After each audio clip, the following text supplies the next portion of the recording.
Om Namo Bhagavate Vasudevaya. Om Namo Bhagavate Vasudevaya. So, Hare Krishna, dear devotees, thank you for joining us today. So, tomorrow is a very special day. It's Guru Purnima. So, it is the day when Srila Vyasadeva is honored, respects are given to him, homage is paid to him, as well as one's own Guru. That is the day when the spiritual master is worshipped, is glorified by his disciples. And it also is the disappearance day of Sanatan Goswami. So disappearance means basically when they leave this world to go back to the spiritual world. So we celebrate both the disappearance and the appearance days of these sadhus, these saints. The reason we celebrate the appearance days is because they've come to our world and to help us. And unusually we celebrate the disappearance day because they've returned back to the spiritual world. So for both days is auspicious. Of course, when the sadhus, the great Vaishnavas, they leave the world, it's a big loss to this world. But what to do? So we still honor them and we remember them so that we get their blessings. And the blessings of these great sages, great personalities are very important to make any advancement in spiritual life. If we have the blessings of the great devotees of the Lord, nothing can stop us from becoming close to God. So, and actually it's a very fast way of becoming close to God as well. In fact, it's said that the blessings of the devotee are even more powerful than the blessings of the Lord himself. So this is interesting points here. So Sanatan Goswami, who was he? He appeared in 1488. Now, Chaitanya Mahaprabhu, who is none different from Radha Krishna, appeared in 1486. So 2 years after came Sanatan Goswami. He was the eldest of 3 brothers coming in Yajur Vediya Bharadvraj Gotriya, Saraswata, Brahmin family. Shri Rupa was the middle brother and Shri Anupam was the youngest. Their father, Kumaradev, resided in Fatehabad, an area on the outskirts of Bakla Chandradweep in East Bengal, Bangladesh. Sri Sanatan Goswami's childhood name was Amara.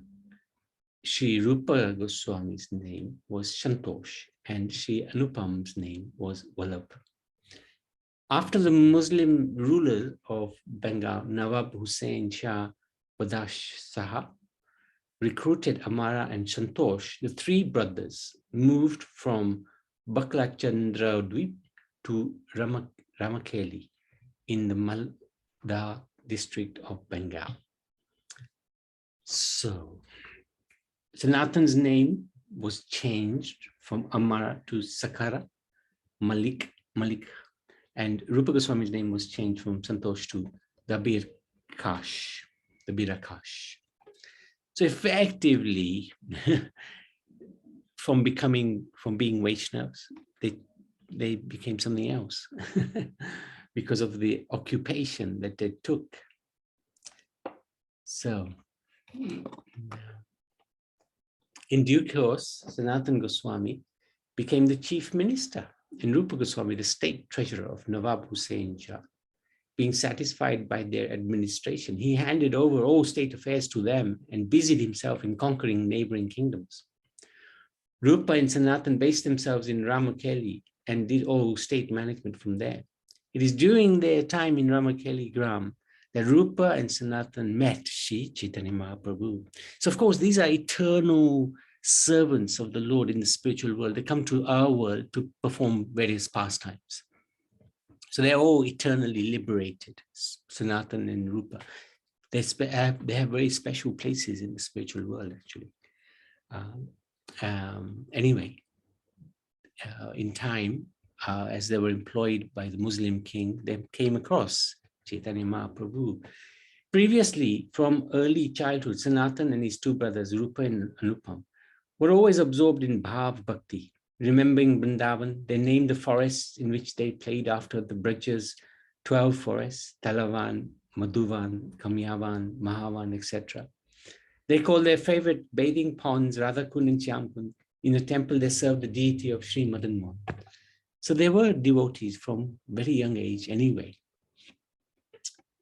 In his youth, Sri Sanatan dreamed that a beautiful Brahmin boy gave him a Srimad Bhagavatam. Feeling ecstatic, he woke up, but seeing neither the boy nor the Bhagavatam, he felt sad.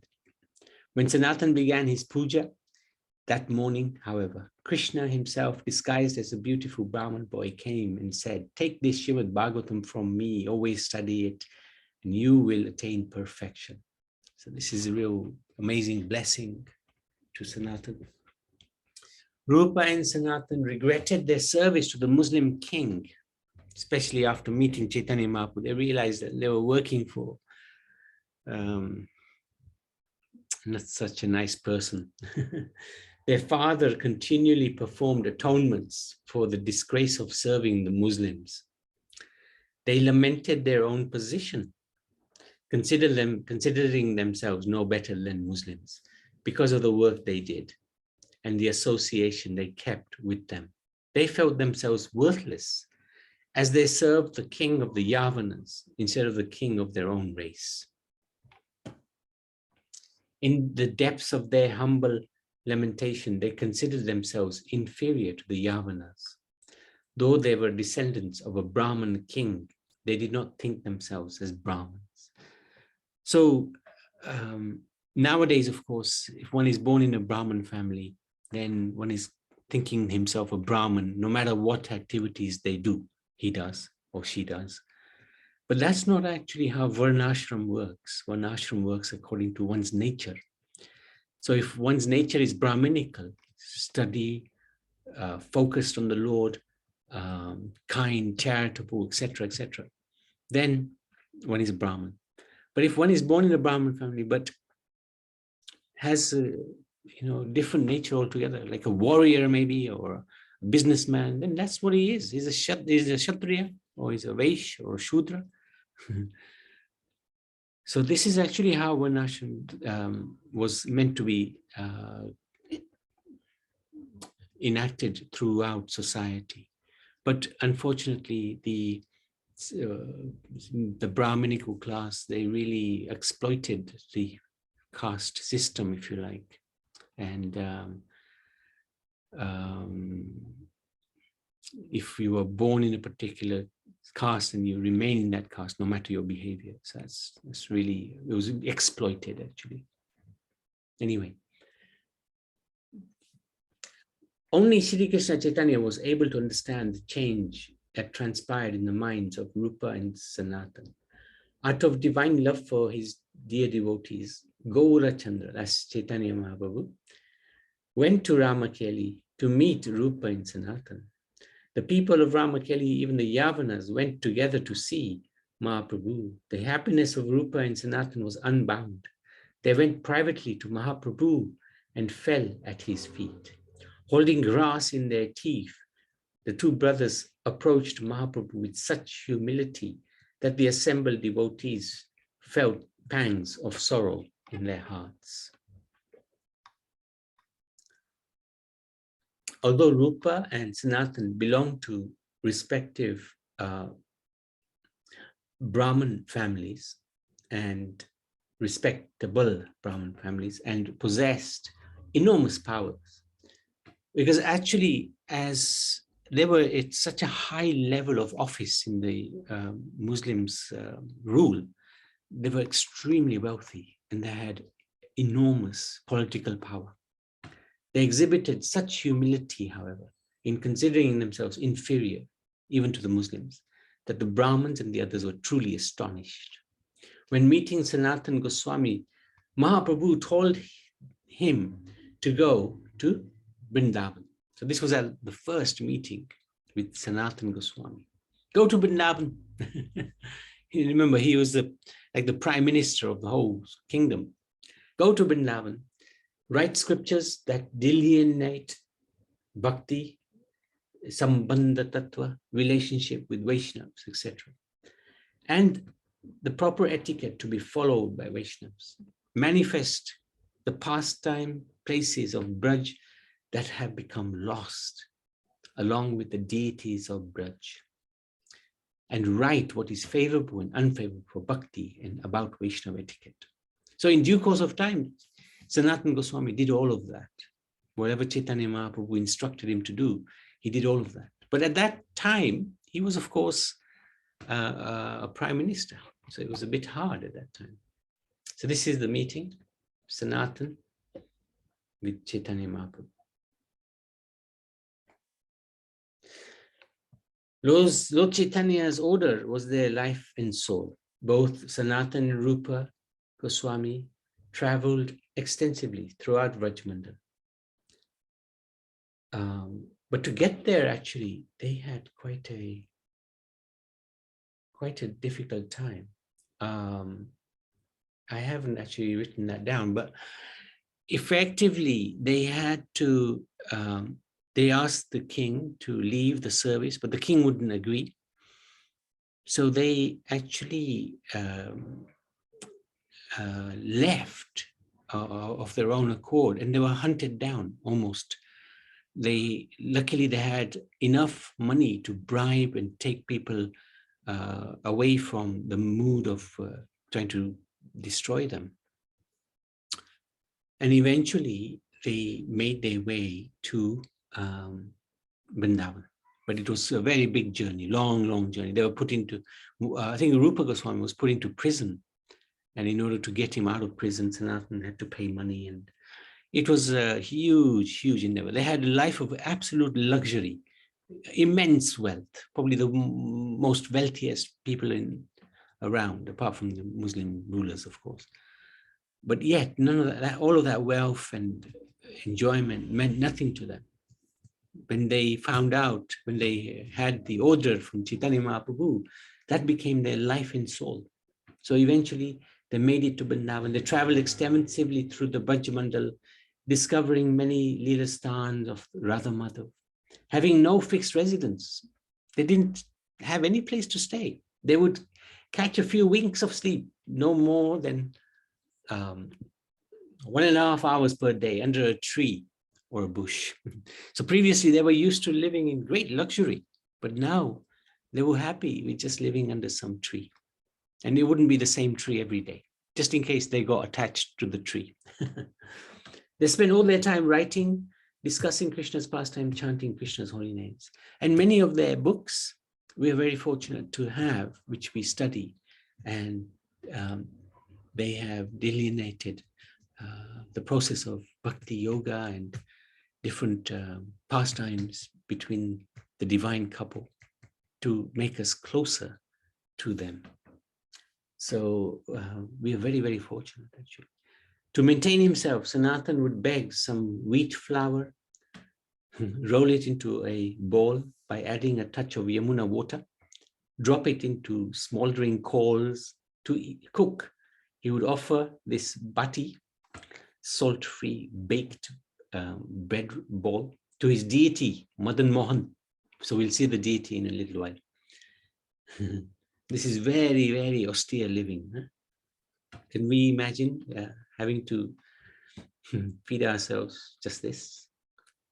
Giving up all kinds of material enjoyment, the Goswamis accepted the poorest way of life as mendicants. They ate just enough to maintain their bodies. So they're a great example for us, actually, because our way of life is a little bit different. Even though we might be on the sort of bhakti path, if you like, yet because of Maya and because of the temptations of Maya, it's very easy to get into a very laxed position towards bhakti if we're not careful. But they showed by their example, take bhakti very seriously.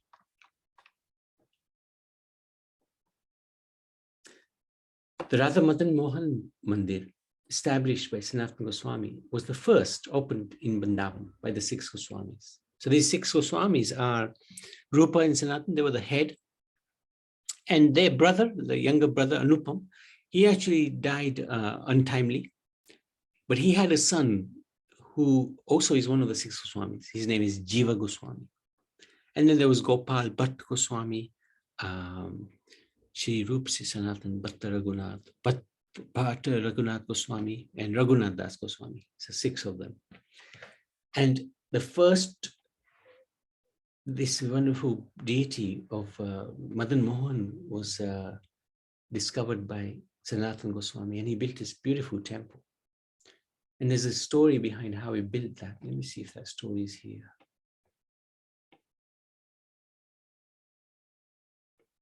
It might be here. So anyway, we'll come to it.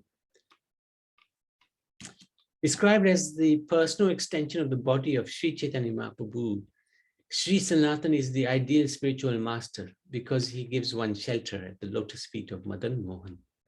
The 3 Vrindavan deities, Madan Mohan, Govindji, and Gopinath, are the life and soul of the Gaudiya Vaishnavas. So when we go to Vrindavan, these 3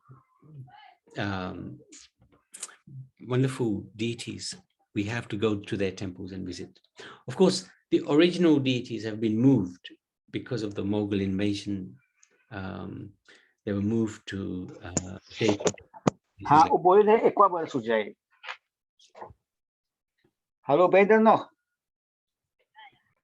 So, but even then, the deities that they have now are regarded to be exactly the same. So we go and pay our respects and obeisances to them.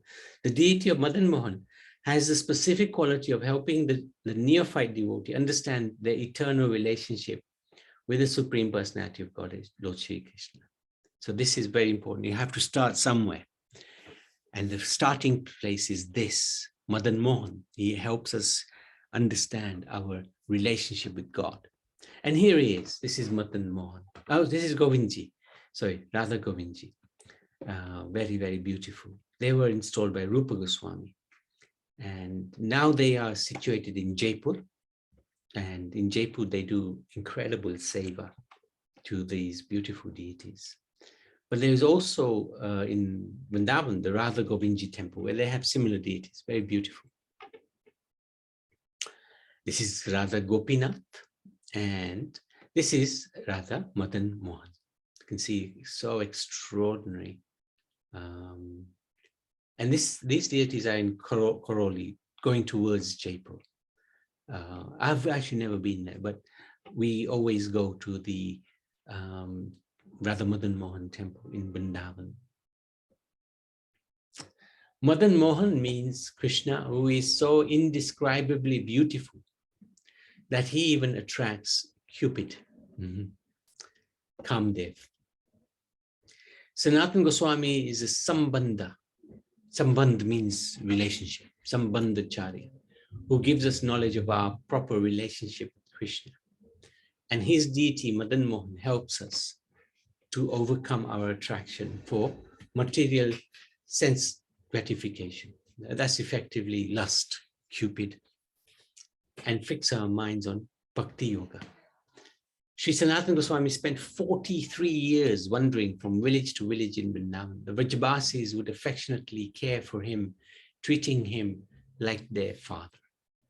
With patience and concern, he listened to their problems. Then he would please all the villagers by his preaching and practical advice on everything from increasing crop yields to solving family quarrels.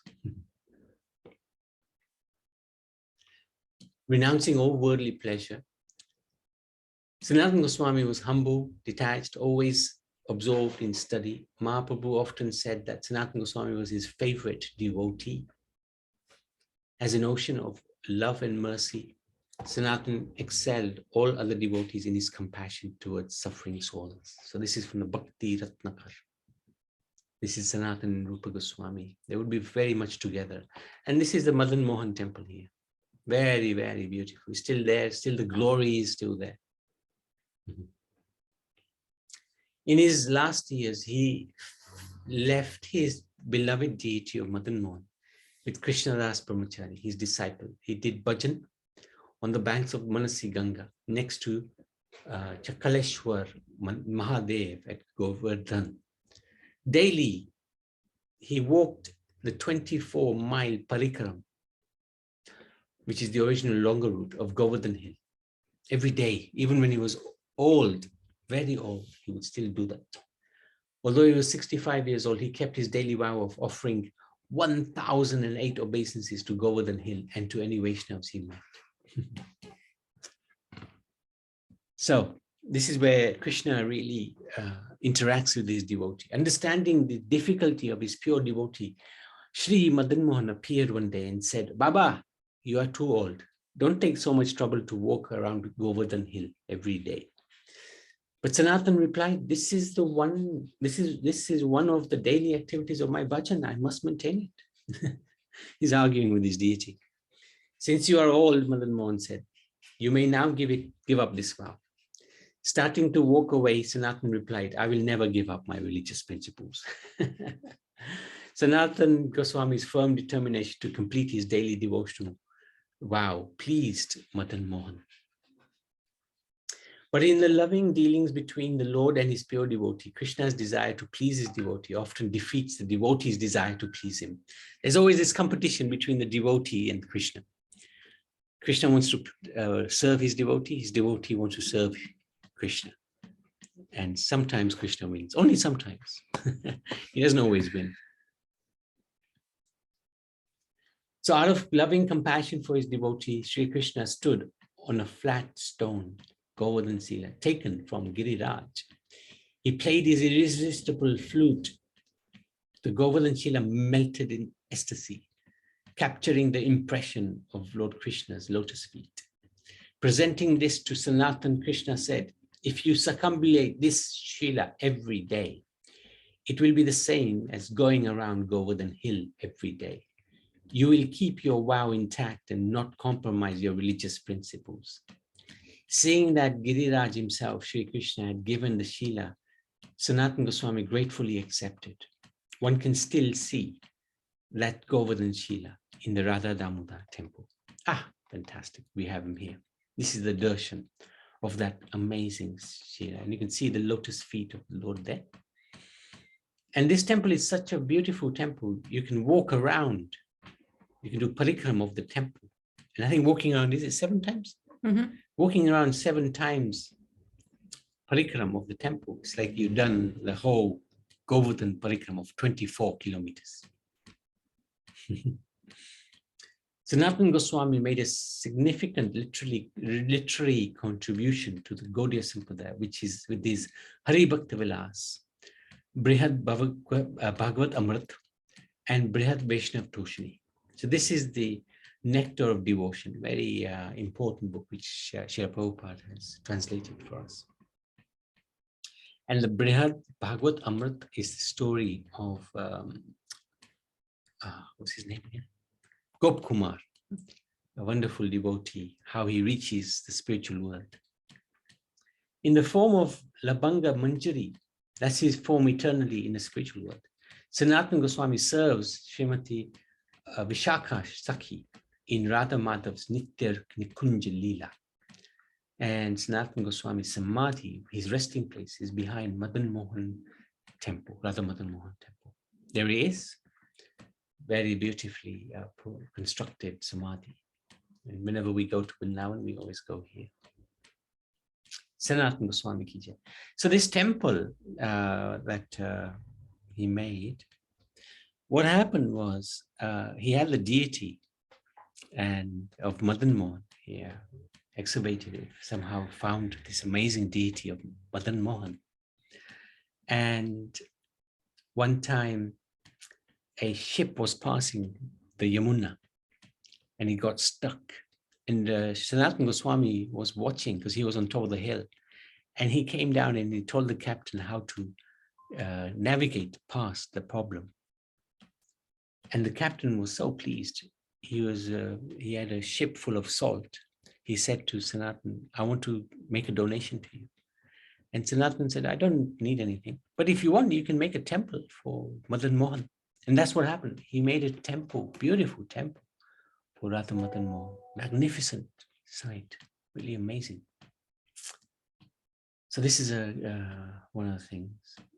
He also had a very personal relationship with Madan Mohan. He would offer this this roti, we were looking at it before, baked wheat ball to Madan Mohan. And Madan Mohan would say to him, give me some ghee or some butter with this at least. Otherwise, it's very difficult to digest. The deity would talk to him. But Sanatan Goswami would say to him, they would argue with the deity. He said, no, I'm not going to give you anything because today you're going to ask for butter. Tomorrow you're going to ask for sabji and gulab jamun and kheer. So forget it. Be happy. I'm busy with writing about your glories for the future generations. So in that way, they had a wonderful, glorious relationship. So that's anything you want to share? Sorry, I missed the earlier part, but I was listening to a lecture today on Sanatan Goswami, and in there was mentioned that the reason how he came in to be the prime minister, the Nawab's entourage, was that his grandfather actually managed to be part of the Muslim king's palace and ministers. And then, Sanatan Goswami grew up in that environment. And then when the grandfather couldn't do, he was too old, then the Muslim king actually told Sanatan Goswami to take over that role. So that is how he came into to be in that role. And you were also saying about Govardhan Parikram, remember? Yeah.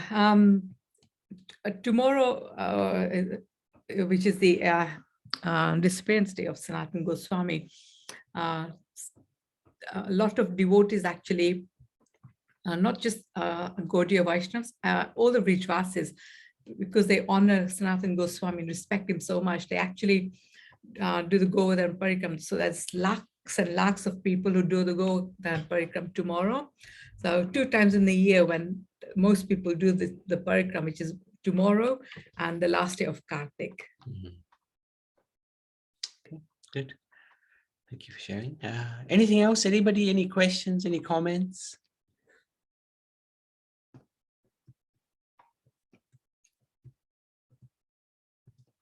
Okay, thank you so much. So Sanatan Goswami ki jai. So let's